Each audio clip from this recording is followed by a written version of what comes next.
नमस्कार मंडळी. पुन्हा एका नव्या दिवसाचं अभिवादन करून मी पुन्हा एका नवीन अभिवाचनाला सुरुवात करते आहे. आज मी एक वेगळा विषय घेतला आहे. वेगळा म्हणजे नेमकं काय? यातलं वेगळेपण म्हणजे नेमकं कोणतं? तर आपण बऱ्याचदा चरित्रात्मक किंवा आत्मचरित्र या प्रकारचं साहित्य लिखाण वाचत असतो. तर ही कथा एका चरित्राचं चरित्र आहे. प्रसिद्ध गायिका ताराबाई, ज्यांनी आता जाहीर गायन सोडून दिलं आहे, त्यांचे बंधू त्यांचं चरित्र लिहायचं ठरवतात, विचार करतात आणि त्यानिमित्ताने ताराबाईंच्या आठवणी चाळवल्या जातात आणि त्या स्मरणरंजनात रमतात. यामधलं विशेष म्हणजे चरित्र लिखाण करताना वस्तुस्थितीला कसं पॉलिश करून चरित्र लिखाण केलं जातं याचा छान दाखला अंबिका सरकारांनी दिला आहे.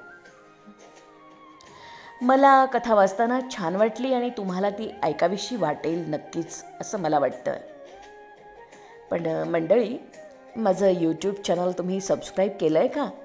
आणि अजूनही जर केलं नसेल तर प्लीज लवकर सबस्क्राईब करा आणि बेल आयकॉन पण दाबा. अभिवाचन आवडलं तर लाईक आणि कमेंट करा आणि सगळ्यात महत्त्वाचं आपल्या मित्रमंडळींना शेअर करा. तर आज ऐकूयात कथा एका चरित्राचं चरित्र. लेखिका अंबिका सरकार, अभिवाचन अदिती पालीनकर.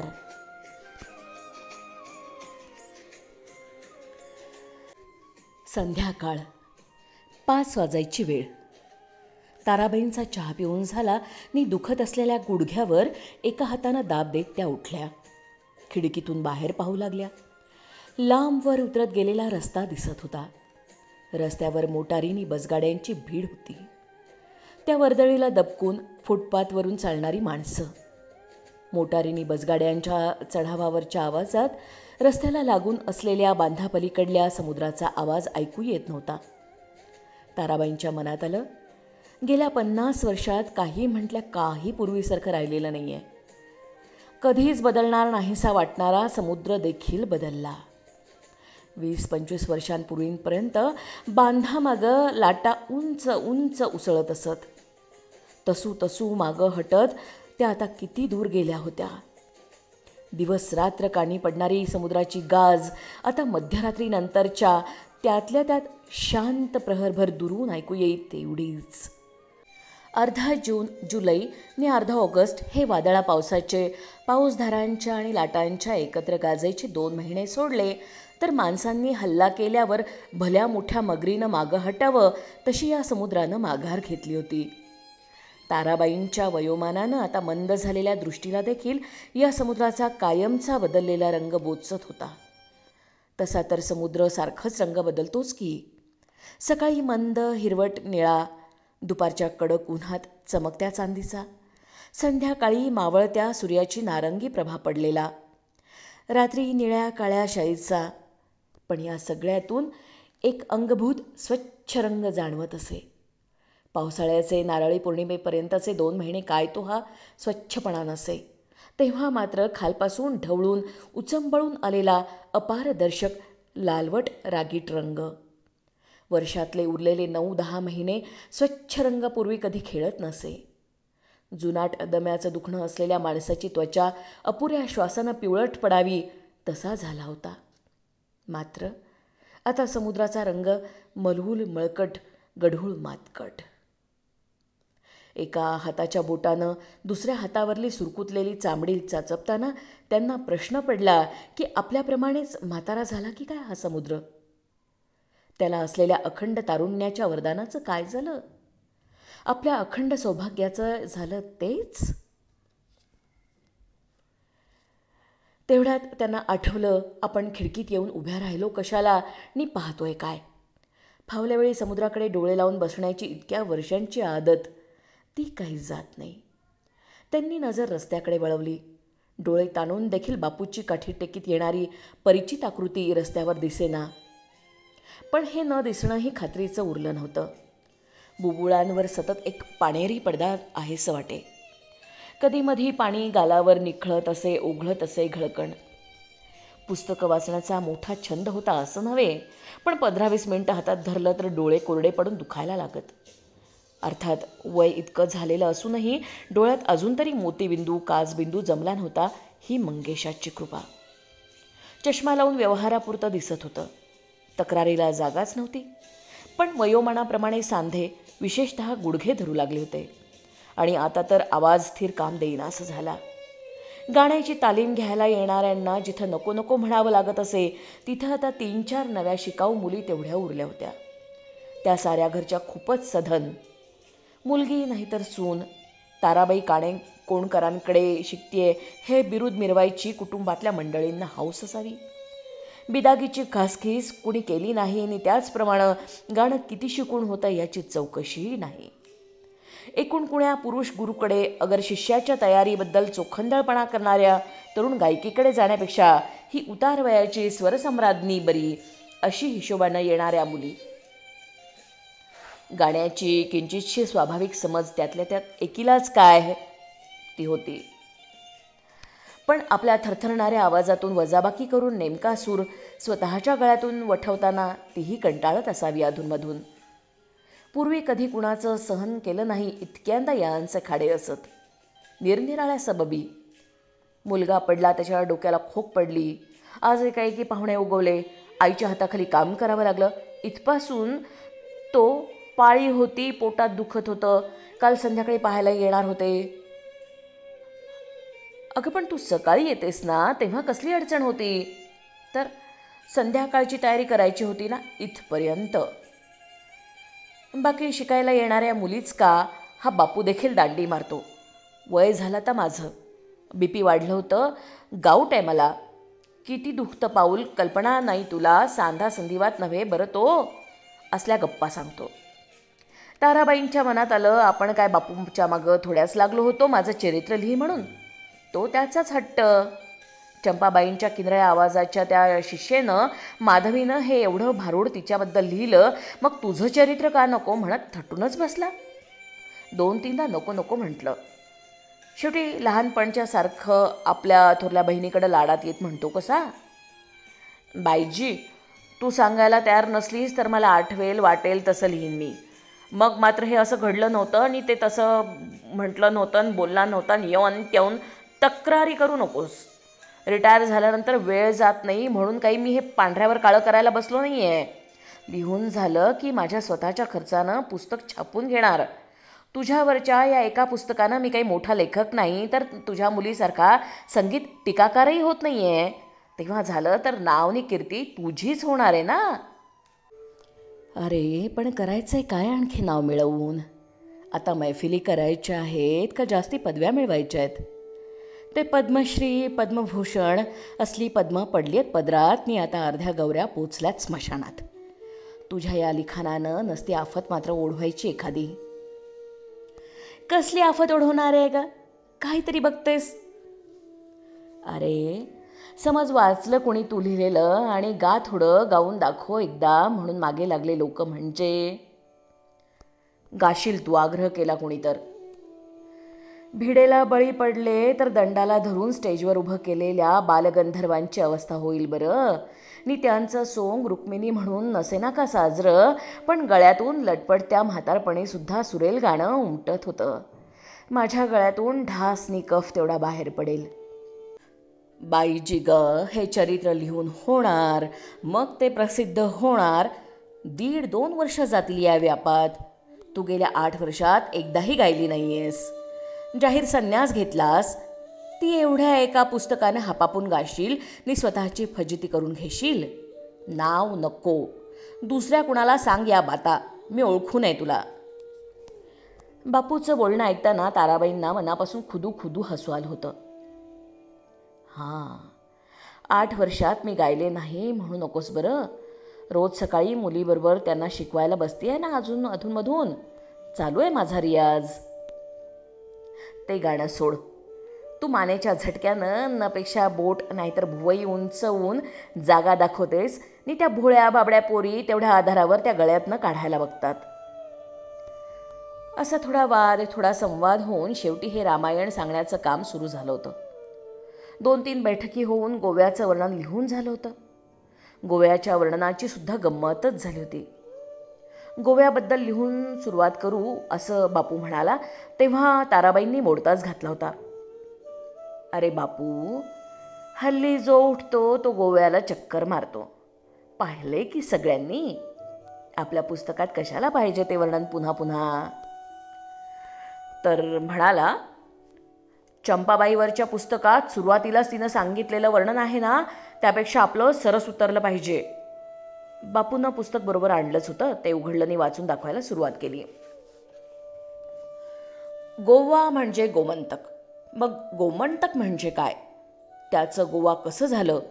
गोव्यातलं निसर्ग सौंदर्य, देवालय, गाण्याची परंपरा, सूरनीलय गोव्याच्या मातीतच कशी भिनली आहे, इथून सुरुवात करून गोव्याला जायचं कसं, आगगाडीनं, बोटीनं, मोटारीनं, प्रत्येक मार्गानं जायला वेळ किती लागतो, वाटेत पाहण्यासारखं काय काय आहे, मांडवी, कलंगूट, अग्वाद किल्ला, पणजी कसे कसे दिसतात, आगगाडीतून गेलं तर दूधसाखर कसा भेटतो, ही सारी लांब लांब वर्णनं होती.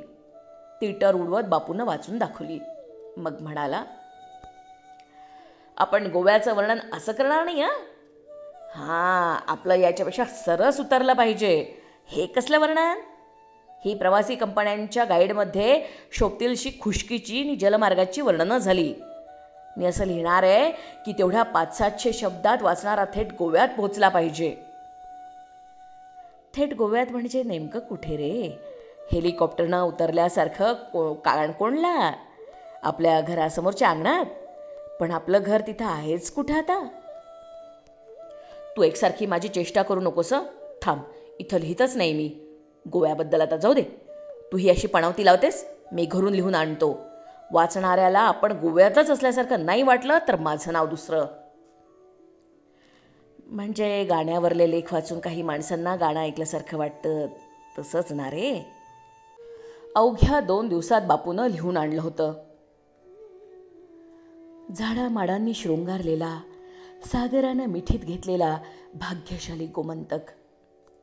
समुद्रकिनाऱ्यावरली वेळेची नागमोडी रांगोळी. ती पुसायला हसत खेळत पुढे येणाऱ्या धवल फैनील सागर लहरी. माथ्यावर चवऱ्या ढाळणाऱ्या नारळी. सोनपिवळ्या काजूफळांचा घमघमाट. बकुळ, सुरंगी, मोगरा, मदनबाण, चमेली, जाई-जुई, सोनचाफा अशा मादक सुवासाच्या फुलांचे वाऱ्यावर तरंगत येणारे सुगंध. रोज सकाळी दारावर येणारी चांदीसारखी चमचमणारी मासळी. मासळीची प्रतनी भाव याबद्दल कोळणी आणि तिची गिऱ्हाईकं यांच्यात झडणारे चमचमीत संवाद. पावसाळ्यातल्या अखंड धारा, हिरवागार शिला पांघरूण नि पाचूचे दागिने लेवून बसलेली भुई. नीलमण्यासारखा समुद्र, त्याची रात्रीच्या वेळेची गाज. स्वच्छ आकाशात हिऱ्याप्रमाणे चमचमणाऱ्या तारका.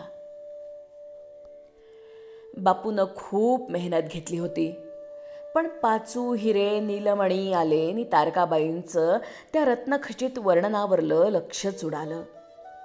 मनात विचार आला, आपल्याला कसं वाटलं होतं गाव? पहिली 15 वर्ष तिथंच काढली होती.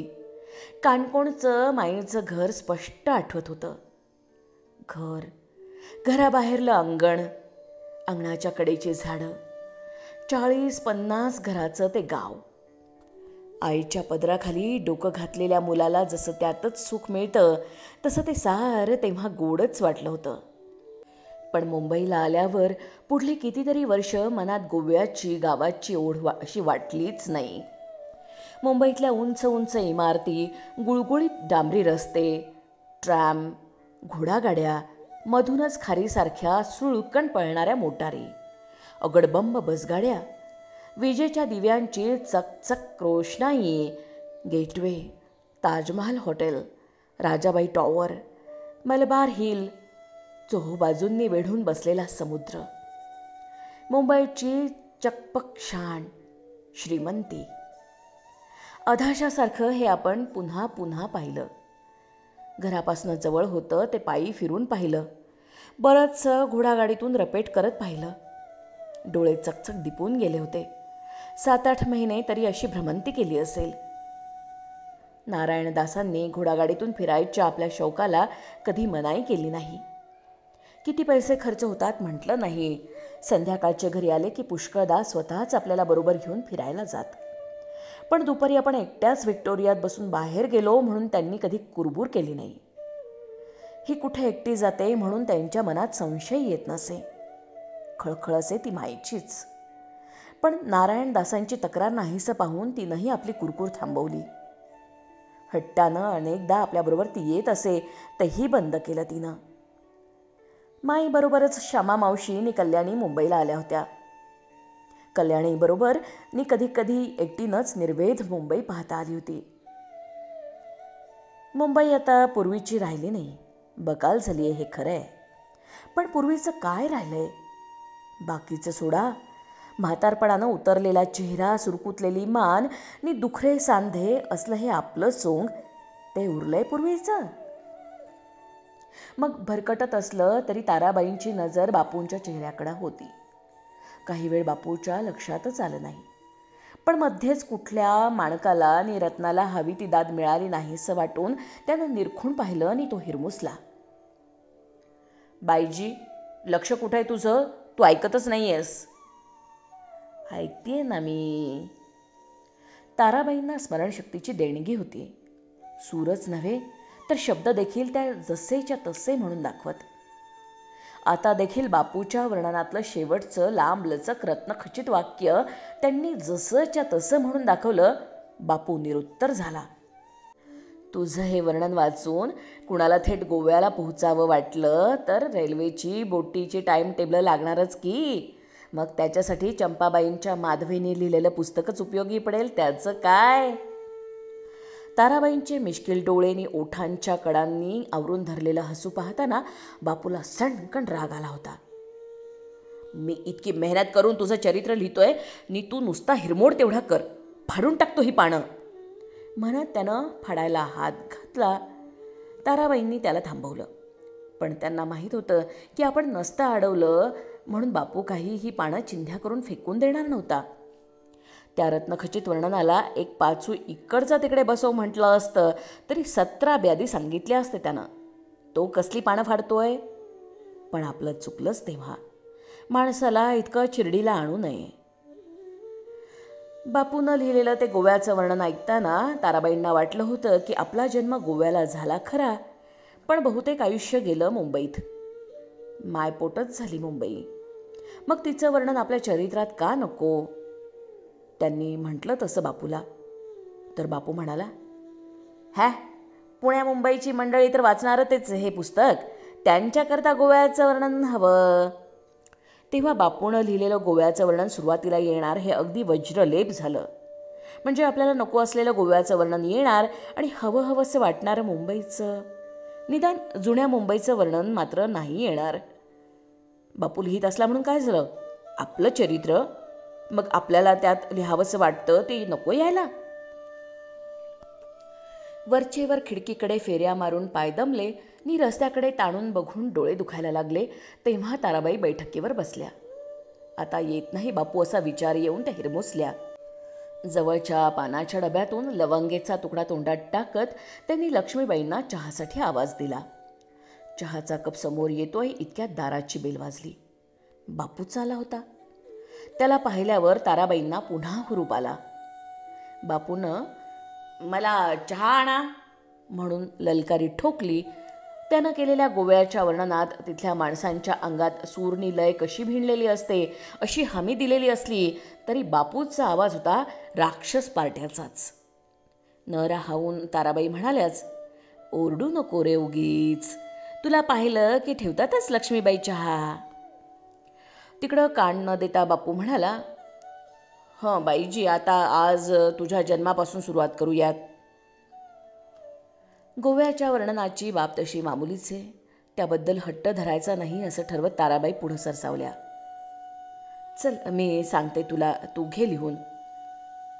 1920 साली गोव्यात काणकोण नावाच्या खेड्यात अंजनी नावाच्या कलावंतिणीच्या पोटची ताराचा जन्म झाला. ताराची आई अंजनी ही नुसती सुंदर नव्हे तर अत्यंत हुशार आणि शहाणी कलावंतीण होती. ताराचा जन्म झाला तेव्हा तिचं वय 30 असेल. रिवाजाप्रमाणे 15व्या वर्षीच तिची हातलावणी झाली होती. पण 30व्या वर्षापर्यंत बाईजी, हे माईच्या हातलावणीचं कशाला लिहायचं इथे? तुझा जन्म झाला म्हटलं संपलं. अरे पण तिला 30व्या वर्षी इतक्या उशिरा मूल झालं त्याचं कारण आहे ना, ते नको सांगायला. कसलं आलंय कारण? नाही होत एखादीला लवकर मूलबाळ, उशिरा होतं. बापू, तुला तर सगळा इतिहास माहिती आहे. जवळ पुरेसा पैसा नाही, चांगला यजमान नाही, म्हणून तुमचं हल्ली असतं तसं फॅमिली प्लॅनिंग नसून जुन्या युक्त्या करून तिनं लवकर मूल होऊ दिलं नाही. दादा सरदेसाईंनी तिला आश्रय दिला, पैसा दिला, दागदागिने अंगावर घातले, घर बांधून दिलं, तेव्हा तिनं माझा जन्म होऊ दिला. खरं ना? अगं पण हे कशाला लिहायचं बाईजी? मी काही माईचं चरित्र लिहित नाही आहे, तुझं लिहितोय. तुला गाणं शिकवण्यातलं माईचं शहाणपण वाखाणायचं आहे, बस. बाकीचं कशाला हवं सटरफटर? सटरफटर? अरे सरदेसाईंची मेहर नजर होती म्हणून तिनं गोपाळराव तांब्यांची तालीम मला वयाच्या 13व्या वर्षी चालू केली. महिन्याला 40 रुपये द्यावे लागत त्यांना. त्या काळातले 40 हो.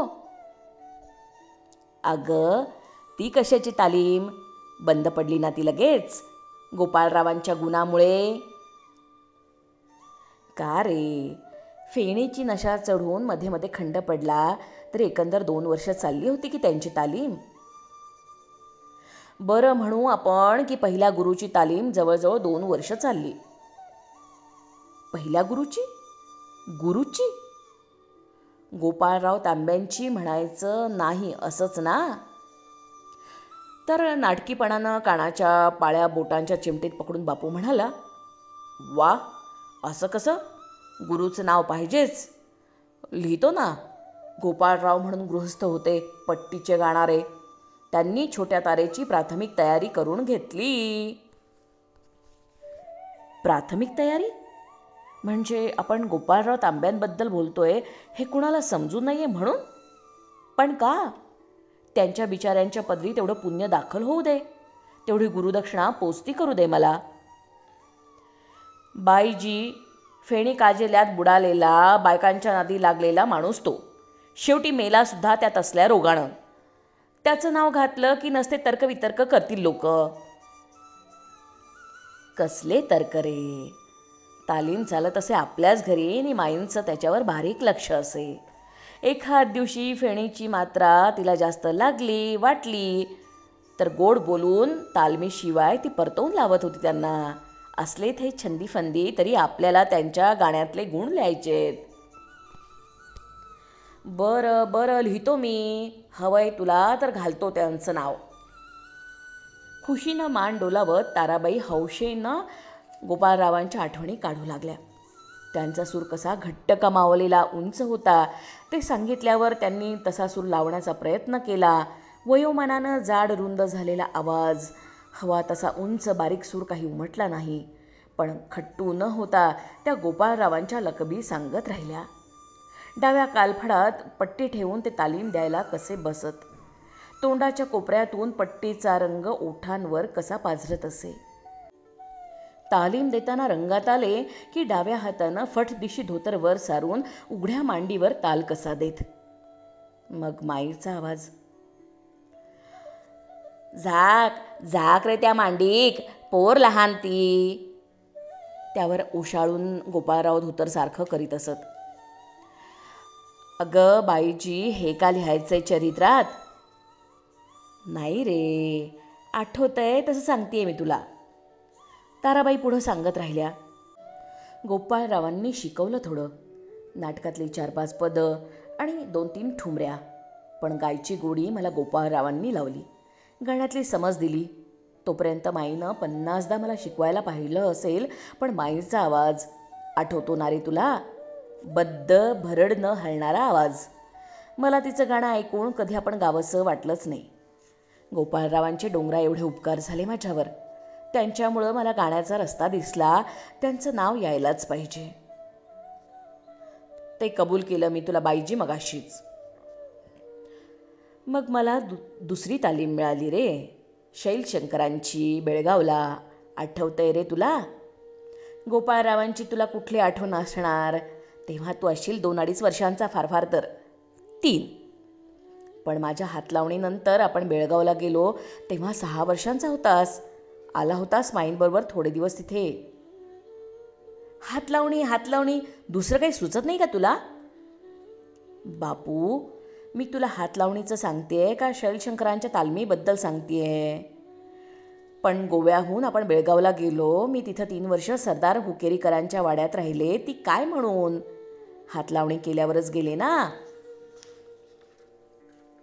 त्यातही माईची दूरदृष्टी.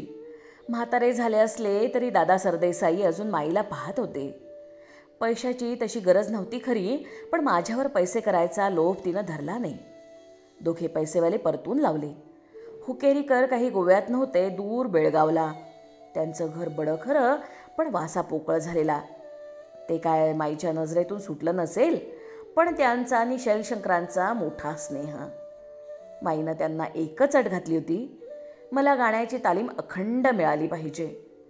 शैलशंकरांकडं नजर ठेवून तिनं मला हुकेरीकरांच्या आश्रयाला धाडलं. हे हुकेरीकरांच्या आश्रयाचं कशाला हवं? शैलशंकरांची तालीम मिळावी म्हणून 1935 साली माई ताराला घेऊन बेळगावला येऊन राहिली, इतकं म्हटलं की पुरतंय बाईजी. उघडं कशाला लिहायचं? आपण काय किरिस्तावांसारखा पापाचा कबुली जबाब देतोय का? हा यजमान, तो आश्रयदाता, असल्या वणवणीच्या गोष्टी 1000 जणींच्या झाल्यात. त्यातल्या एकीला तरी नाव मिळालंय? कीर्त झालंय कुणाची तुझ्यासारखी? पण ताक मागायला जायचं तर भांडं कशाला लपवायचं बापू? चरित्र लिहायचं तर त्यात ज्या त्या गोष्टी नेमक्या लिहायला नकोत? अगदी गाण्याबद्दल लिहिताना देखील अवघ्या 3 वर्षात शैलशंकरांची तालीम बंद पडली. ती का, हे हवं ना लिहायला? काय रे बापू? अगं बाईजी, हुकेरीकरांचं नाव न घेताच जवळचा पैसा संपल्यामुळं माईला बेळगावचा मुक्काम हलवावा लागला असं म्हणायचं. म्हणजे हुकेरीकरांच्या मुलाबद्दल काही लिहायचं नाही असंच ना? हातलावणी झाली तेव्हा तो पोरगा माझ्याच वयाचा होता, 16 फार तर 17 वर्षाचा. तेव्हापासूनच बापाशी वैर धरून होता. आई गेलेली, बापानं मला जवळ केलं म्हणून माझ्यावर सुरुवातीला त्याचा रागच होता. तो पत्करला असता, पण पुढल्या 3 वर्षात त्याची नजरच फिरली. येता जाता अंगचटीला यायला लागला. हुकेरीकर काय तसे वाईट नव्हते, माझ्याशी पुष्कळदा बापासारखंच वागत. पण मुलाबद्दल त्यांच्याजवळ कसं बोलावं मला पोरीला सुधरेना. घराबाहेर तो गुण उधळायला लागलाच होता, ते सगळं कानावर येत होतं. त्याच्याशी आपल्याला काय करायचंय म्हणून मूग गिळून गप्प बसले होते.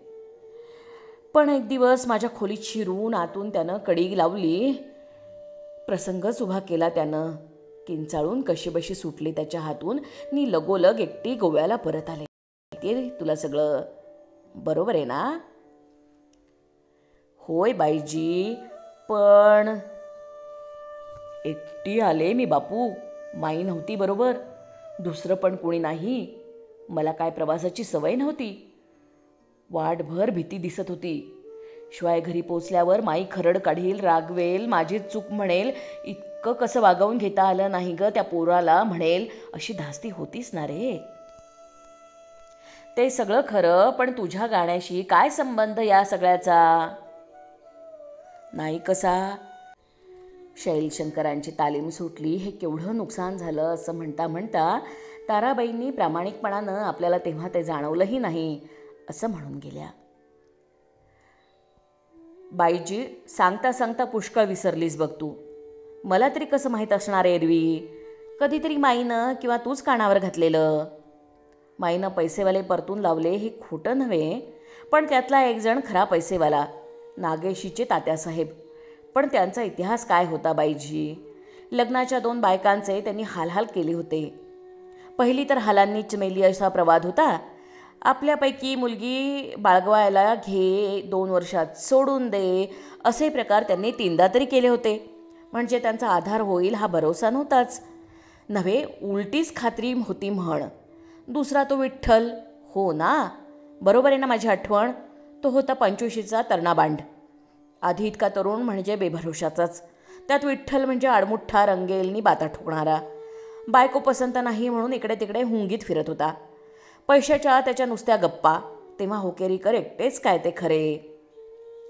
हे ऐकताना ताराबाईंचं तोंड कसनुसं झालं. आता तात्यासाहेब काय आणि विठ्ठल काय, आपल्याला त्यांच्याशी काहीच कर्तव्य पडलं नाही तेव्हा त्यांच्याबद्दल लिहायचं नाही, पण आठवलं ते सांगितलं तुला. विठ्ठल तसा काही वाईट नव्हता रे बापू.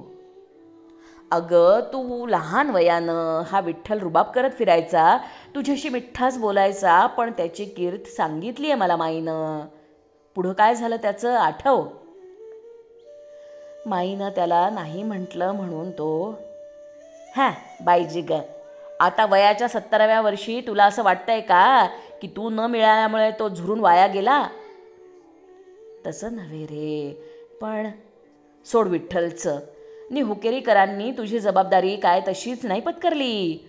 तुझं गाणं ऐकून मग ठरवतो असं ते म्हणाले, होय ना.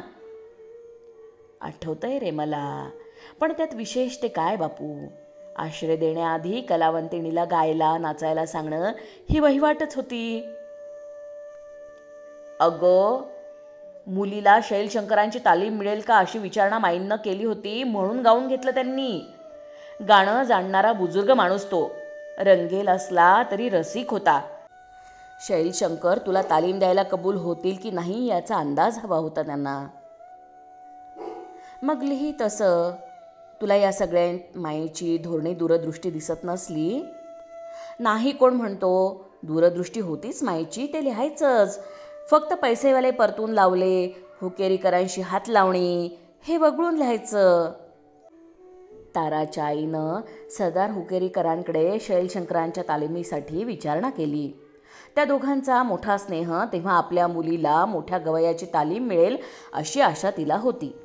हुकेरीकरांनी ताराचं गाणं ऐकलं तर त्या गाण्यानं इतके खुश झाले, नको भारावले म्हणूया, नाहीतर प्रभावित झाले बरं दिसेल, की ते साऱ्या कुटुंबाला बेळगावला घेऊन गेले आणि तिथं ताराच्या तालमीला सुरुवात झाली. हा इतिहास कसा कसा लिहायचा ते सांगून संपल्यावर कृतकृत्य मुद्रेनं ताराबाईंकडे पाहत बापू जरा वेळ स्वस्थ बसला. ताराबाईंच्या मनात त्या काळच्या आठवणींचं मोहळ उठलं होतं. त्यातून हळूहळू बाहेर येत त्यांनी विचारलं, आणि 3 वर्षांनी तालीम बंद पडली ती का, काय लिहायचं. अगं, असंच थोडक्यात लिहायचं. ताराची संगीतातली प्रगती लोकांना सहन होईना. काय बोलतोस. एक शैलशंकर आणि दुसरी माई यांच्याशिवाय कुणाचं ध्यान होतं माझ्या गाण्याकडे. अशी काय मोठी होते मी 17व्या-18व्या वर्षी. काय हुकेरीकरांचं लक्षण होतं. होतं ना. तेव्हा म्हणायचं की अवघ्या 3 वर्षात शैलशंकरांच्या हाताखाली ताराची खूप प्रगती झाली. ताराला मैफिलींसाठी बोलावणी येऊ लागली. ताराची तयारी पाहून आपला विश्वास अनाठाईत ठरला नाही याचा हुकेरीकरांना मोठा आनंद वाटू लागला. पण हे सारं हुकेरीकरांच्या घरच्या माणसांच्या मनास येईना. हेवे दावे धुसफूस सुरू झाली. अखेर हुकेरीकरांच्या मनस्वास्थ्यासाठी बेळगाव सोडणं ताराला भाग पडलं. जन्मगाव सोडून गोव्याला रामराम ठोकून जीवपणाला लावून त्याकरता हुकेरीकरांशी हातलावणी केली म्हणजे जीवपणाला लावलाच ना तू. तारानं शैलशंकरांचं शिष्यत्व मिळवलं होतं. ताराबाईच्या मनात विचार आला की आपण जीवपणाला लावला की नाही कोण जाणे. 45शीच्या हुकेरीकरांपेक्षा आपल्याला विठ्ठलच जास्त आवडला होता. पण माईसमोर तसं म्हणायची टापच नव्हती. तिनं ठरवलं ते झालं. गाण्याची इच्छा नव्हती असं नाही, पण कधी न ऐकलेले पाहिलेले शैलशंकर नि वयस्कर हुकेरीकर एका पारड्यात नि उमदा विठ्ठल दुसऱ्या पारड्यात. विठ्ठलचं पारडंच आपल्याला जड वाटलं होतं. तिला गाण्यात चांगलं यशही मिळत होतं, पण तेच मारक ठरलं. शूद्र हेवा दाव्यांमुळं शैलशंकरांच्या तालमीला तारा कायमची वंचित झाली. काय लक्षात येतंय ना कसं लिहित जायचं ते. माईनं स्वतःच तुला प्रथम गाणं शिकवलं. ताराबाई नाही नाही म्हणून मान डोलवत होत्या, पण बापू पुढं बोलतच राहिला. तूच म्हणालीस मला तसं. कोणकोणती पदं गवळणी दाखवल्या तिनं तुला ते आठव. ते लिहायला हवं. माईचा आवाज बद्द भरड होता. तिनं गाण्याची गोडी लावली नाही. असलं नको. नामवंत गायिका तू. गाण्याची आवड तुला उपजतच असणार की. कुणी लावायला कशाला हवी. नंतर गोपाळराव. ख्याल गायकीचे तुझे पहिले संस्कार त्यांनी तुझ्यावर केले. त्यांचं ऋण फिटणार नाही अशी तुझी भावना मांडली मी. त्यांनी कुठल्या रागाची कोणकोणत्या पदांची तालीम दिली ते संगतवार सांग. शैलशंकरांचं शिष्यत्व मिळवण्याकरता हुकेरीकरांना तू काय गाऊन दाखवलंस ते फारच महत्त्वाचं. नीट आठवून ठेव. अरे बापू, ती इतकी जुनी गोष्ट कसं आठवणार मला.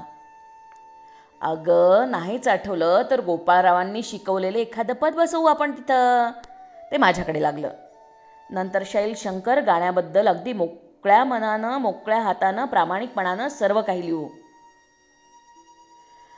बाईजी, चरित्र लिहायचं म्हणजे सांभाळून घडलेले प्रसंग, माणसांचे स्वभाव वळवून लिहावं लागतं.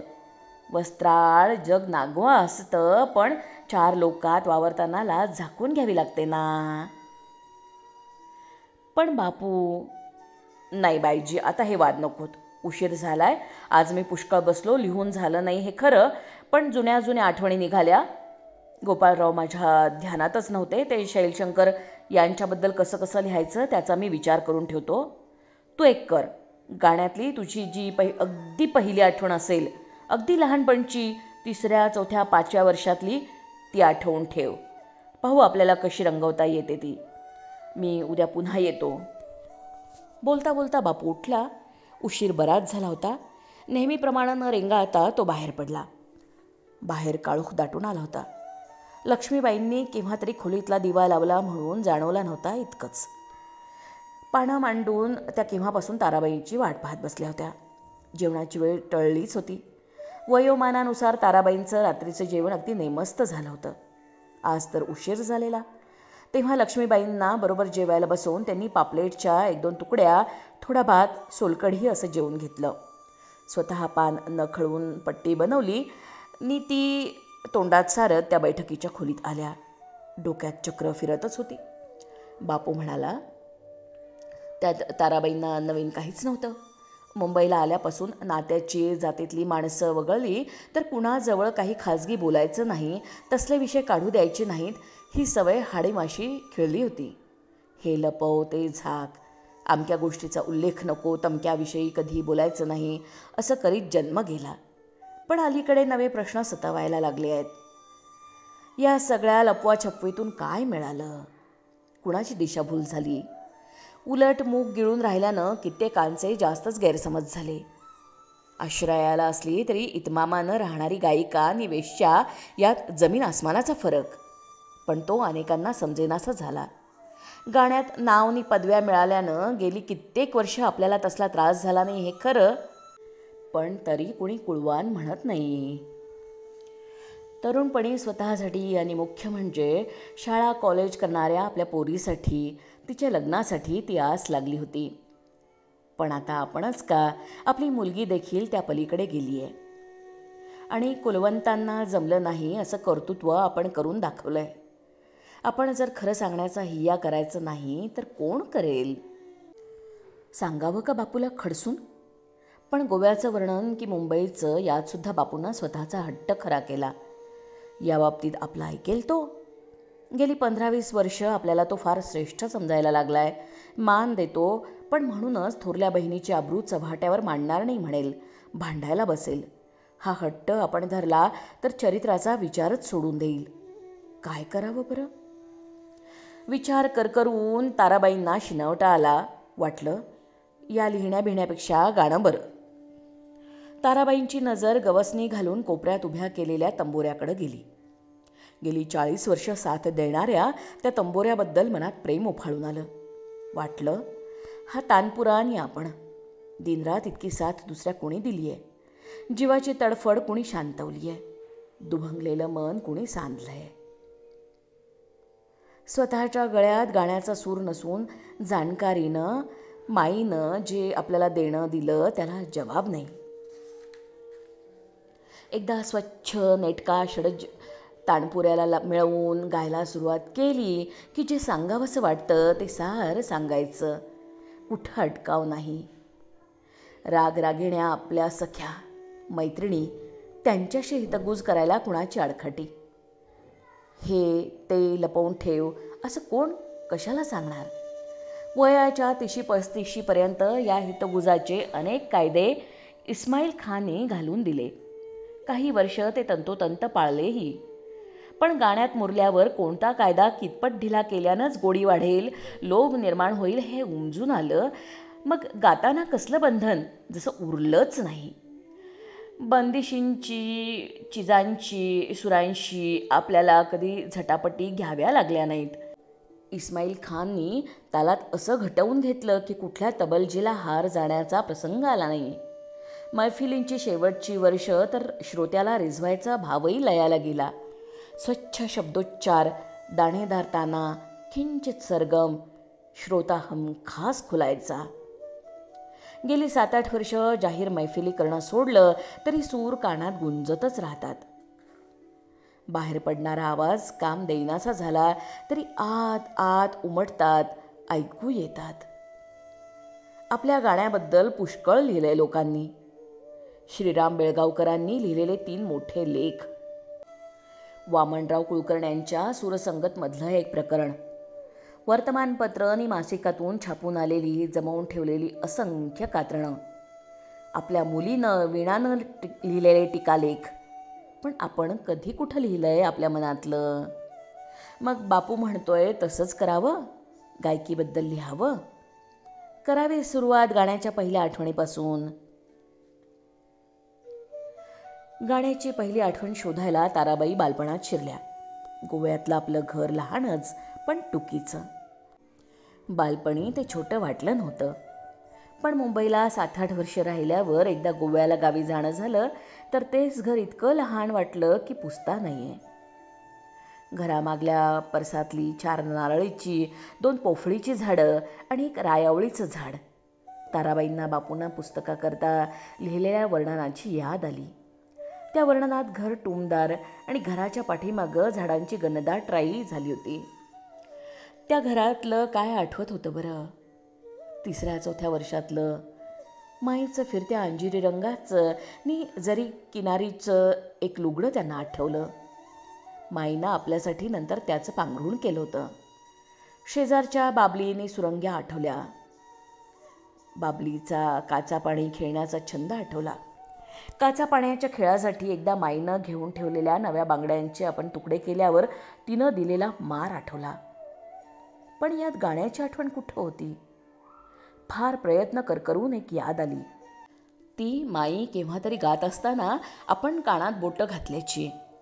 ताराबाईंना आत्तासुद्धा त्यामुळं हसू आलं. माईनं आपला हात पकडून फरफरावत शाळेत नेऊन बसवलेलं आठवलं. ही काही 4थ्या-5व्या वर्षीची गोष्ट खासच नव्हे, 7वं असेल. मग शाळा. अजूनही गाण्याचं असं काही आठवत नव्हतं. कदाचित तोपर्यंत काही झालंच नसेल, गाणं कुठे भेटलंच नसेल. आठवता आठवता शाळेतली एक सहल आठवली. गावातल्या गावातच म्हणायची. जरा बाहेरच्या एका राईत बाई सगळ्या पोरींना घेऊन गेल्या.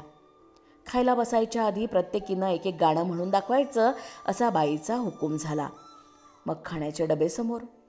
सर्वजणी वर्तुळाकार बसलेल्या आणि बाईंच्या डोळ्याकडं पाहत एकेकीनं काय जमेल ते म्हणायला सुरुवात केली. बहुतेक वदनी कवळ घेता या धरतीचे श्लोक, अभंग असलं काहीतरी भराभरा चाललं होतं. पण मैना नावाच्या एका मुलीनं मांडीवर हातानं ताल धरीत गाणं म्हटलं. काय होतं बरं. कान्हा मुरली वाजवतोय असलं काहीतरी होतं ते गाणं. गोड गळा होता. बाईंच्या डोळ्याकडं न पाहता तल्लीन होऊन ती गात होती. आळवून आळवून म्हणत होती. एक एक ओळ पुन्हा पुन्हा म्हणत असावी, कारण बाईंनी मध्येच तिला थांबवलं आणि तिच्या शेजारच्या मुलीला पाळी दिली.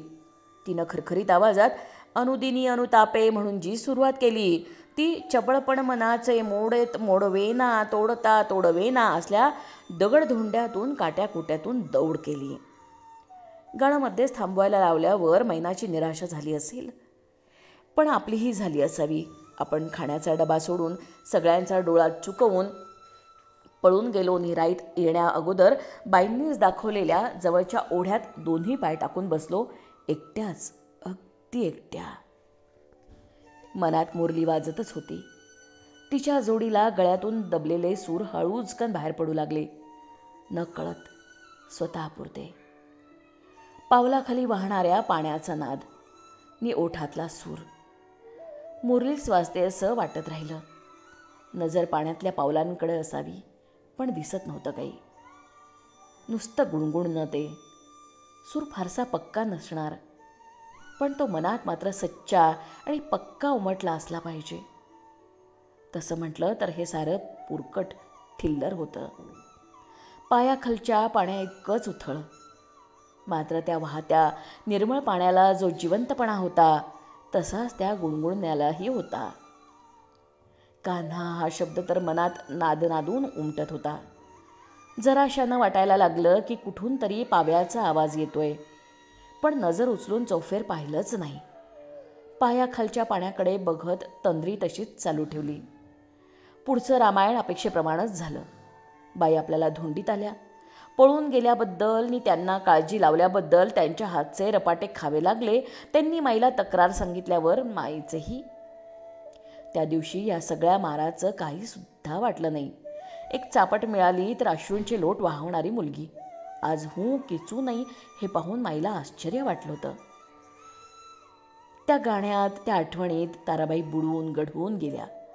राहत्या घराचं, अवतीभोवतीचं, इतकी रात्र उलटल्याचं त्यांना क्षणभर विस्मरणच झालं. हरवलेली वस्तू शोधायला जावं, शोधून शोधून ती हाती गवसल्यावर कशासाठी शोधत होतो तेच स्मरणात न जावं, तसं त्यांना मागचं पुढचं काहीच स्मरेना. पण लवकरच याद आली. बापू आपलं चरित्र गाण्याच्या पहिल्या आठवणीपासून आरंभ. कसं दिसतंय बापूला आपलं चरित्र? आरंभी गोव्याचं रत्नखचित भरजरी वर्णन, हातलावणी, दादा सरदेसाई, हुकेरीकर, हे सगळे उल्लेख वगळलेले. माईच्या आवाजाला कशाला नावं ठेवायची? तिचा मोठेपणा तेवढा खुलवून लिहायचा. बेरीज वजाबाक्यांचं चरित्र लिहितोय का हा बापू? तारबाईंच्या मनानं एकदम पलटी खाल्ली. वाटलं बापूला सांगायचीच नाही ही आठवण. नवथर, कोवळं, नाजूक असं ते सूर. पण बापूच्या चरित्रात मैनानं म्हटलेल्या गाण्याऐवजी लहानग्या तारानं म्हटलेली ती एक चीज होईल. ओढा होता आपला एवढासा, पण नदी नाही तरी निदान त्याचा झुळझुळणारा झरा होईल. राईतल्या डेरेदार वृक्षांखाली भरलेली परक्याऱ्या पोरींची मैफल होईल. अनेक तपांमागे मैनाच्या ओठातून आलेलं गाणं, अंतःकरणाला स्पर्श करून गेलेलं, स्वतः गायलेलं नव्हं, केवळ ऐकलेलं. पण ऐकणं हे निमित्तच. नंतर अंतर्मनात स्फुरलेलं, फुलून आलेलं, पण कंठातून धड न उमटलेलं पहिला वहिला तो सूर. बापूला ते ऐकू यायचं नाही. वीज गेलेली असावी, रोजच्या वावरातलं घरातलं सामानसुमान काळोखात गडप झालेलं असावं. मेणबत्ती नाहीतर टॉर्च शोधायला धडपडत चाचपडत असताना वीज लख्खन परत यावी, तसं झालं. चरित्राचा आग्रह बापूचा आपण नकोच म्हणत होतो की. राईतल्या गाण्याची सय आल्यापासून ताराबाईंना शांत वाटू लागलं होतं. आता एक मोठी जांभाई आली, मागोमाग दुसरी, तिसरी. आळोखे पिळोखे देऊन स्वस्थ मनानं ताराबाई निजण्यासाठी बिछाण्याकडे गेल्या.